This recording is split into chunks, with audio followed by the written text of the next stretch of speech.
Oke. Bismillahirrahmanirrahim. Assalamualaikum warahmatullahi wabarakatuh.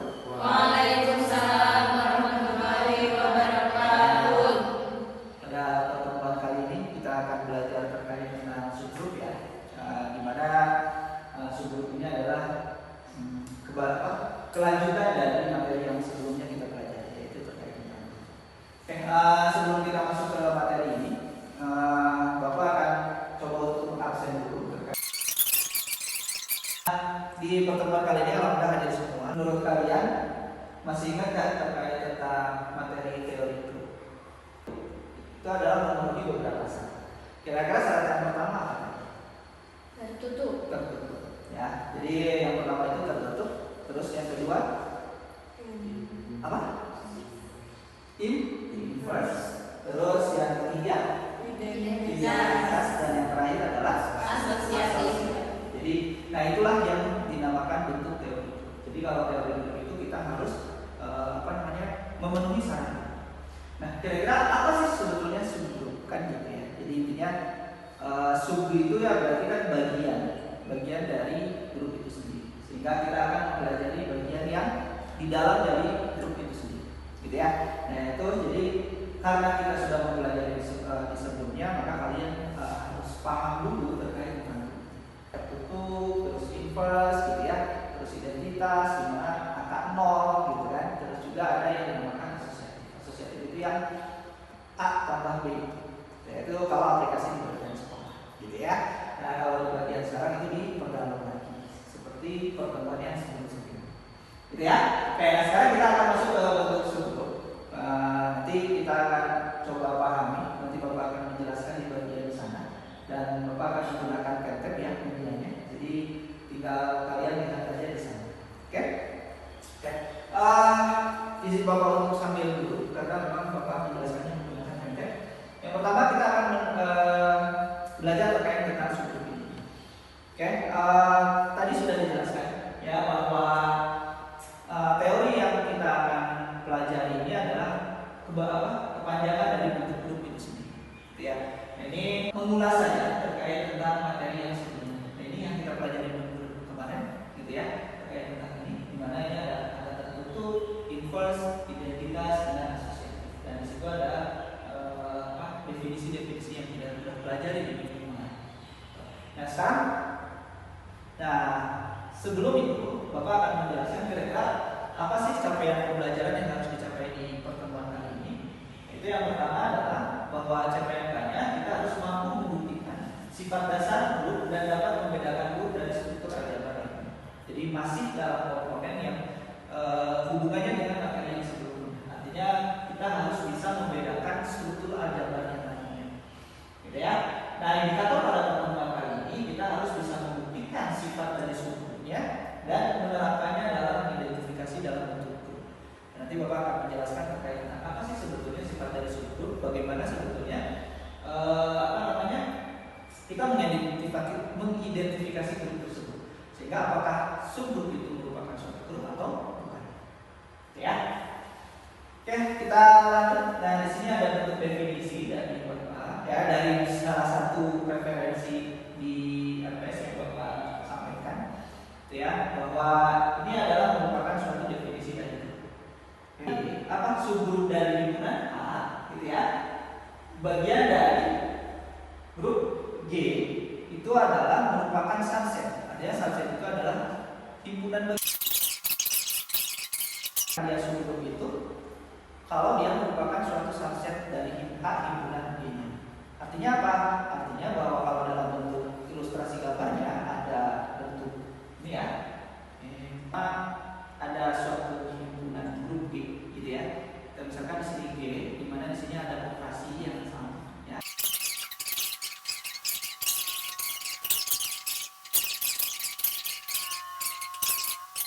Artinya apa aja?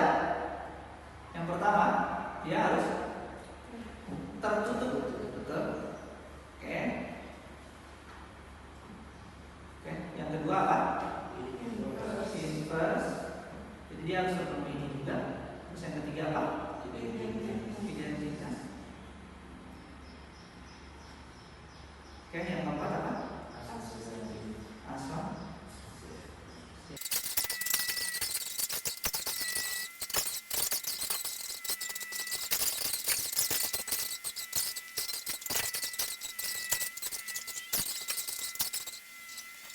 Kita akan coba yang 2Z, di mana 2Z itu kita ketahui tadi definisinya adalah 2A, gitu ya. Kita lihat definisi dari bentuk 2Z itu sendiri. Berarti 2A, di mana A ini adalah merupakan anggota himpunan bilangan, gitu ya.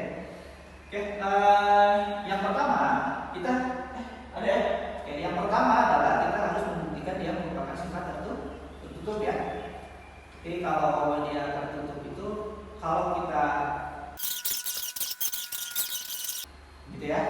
Nah, bagaimana kita mau membuktikan dia tertutup atau tidak?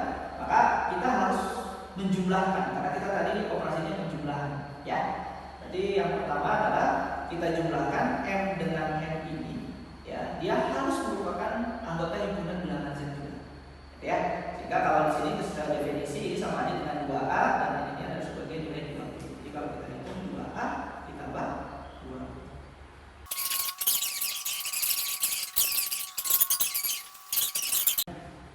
Paham? Oke? Menurut kalian kira-kira angka berapa di angka dari 0, negatif 2, 2, 4 dan seterusnya, angka yang kalau dijumlahkan nanti akan menghasilkan dia sendiri. Oke? Kira-kira angka berapa? Di angka berapa kira-kira kita bisa menentukan bahwa oh ini tuh bilangan identitasnya nih, atau identitas itu adalah bilangan yang kalau dijumlahkan dengan angka siapapun maka hasilnya jadi angka siapapun lagi. 0. Gitu ya. Maka di dalam 2Z ini sebetulnya angka 0 ini merupakan nilai identitas. Kayak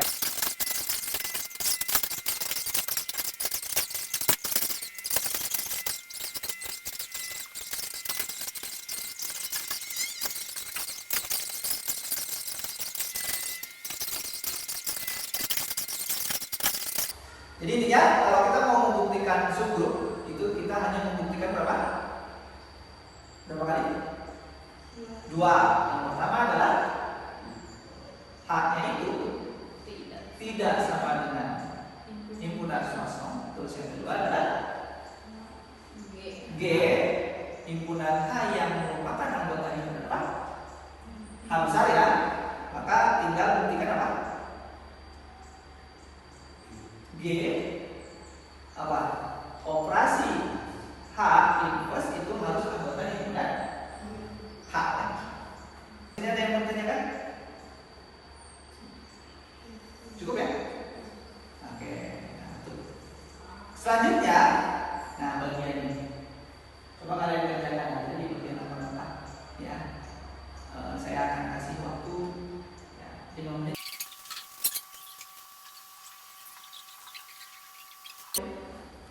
Oke, silakan ada yang maju. Makan. Siapa yang lengkap?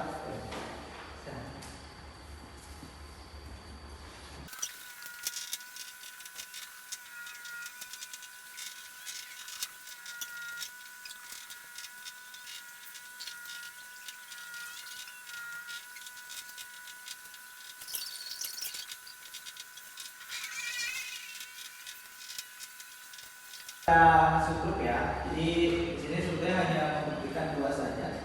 Karena memang ini sudah terlihat ya bahwa ini itu adalah himpunan S ini pasti merupakan himpunan bagian dari M2 kali 2 ya, atau metrik dari 2 kali. Gitu ya. Jadi kalau yang namanya bentuk ini kan boleh bentuk yang lain, gitu ya. Ini bentuk matriks, gitu ya. Nah, dibuktikan apakah dia merupakan suatu subgrup atau yang ini sudah kita ketahui bahwa ini adalah grup dari soalnya ya, gitu ya. Terus yang ini adalah S-nya, oke, dengan anggota ini, di mana anggota apapun AB-nya yang kita ambil, gitu ya. Dan di sini 0 sama. Jadi semua anggota yang memang A-nya bisa 1, 2, 0, 0 dan seterusnya, ya, dengan angka berapapun gitu ya. Karena kita bersifat abstrak, jadinya harus membuktikan secara garis besar.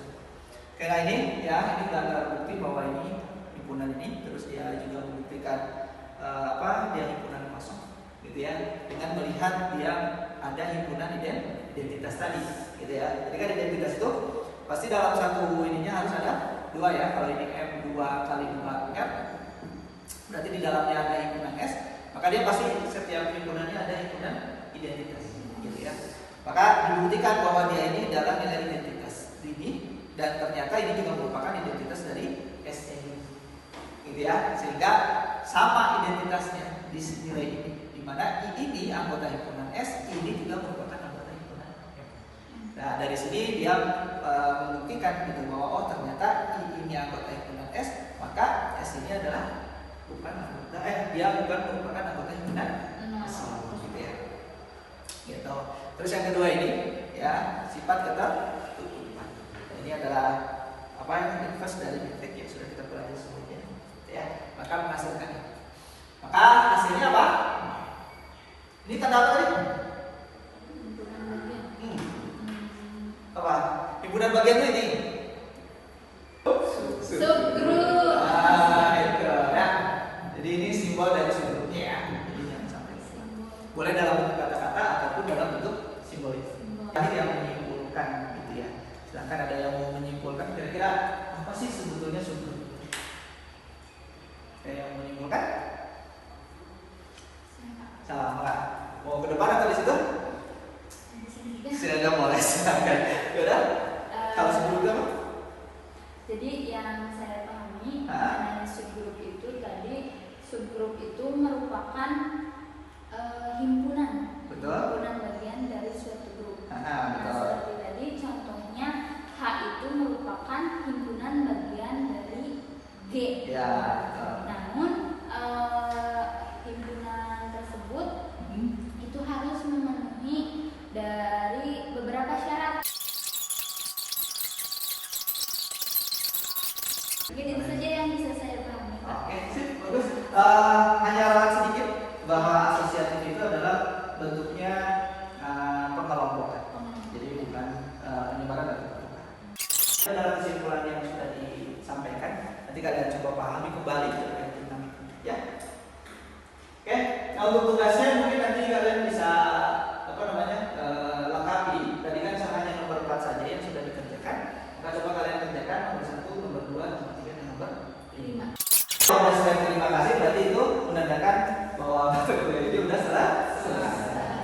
Saja mungkin kalau memang kalian nggak ada yang mau ditanyakan, terima kasih sudah hadir pada pertemuan